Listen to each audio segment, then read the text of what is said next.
Il y a deux types de variables dans Scratch, réponses que l'on trouve dans le menu capteur et les autres que l'on trouve dans le menu données.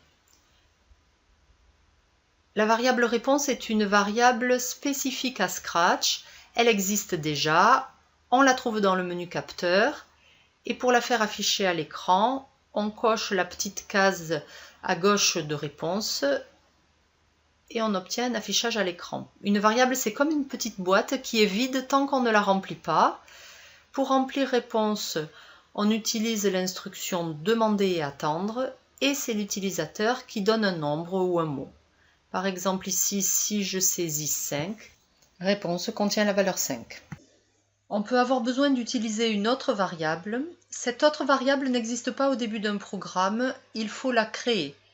Pour créer une variable, on va dans le menu Données, on clique sur Créer une variable et on lui donne un nom.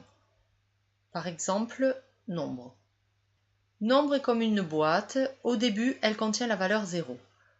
Pour initialiser la variable, c'est-à-dire lui donner une première valeur, on utilise l'instruction mettre nombre à.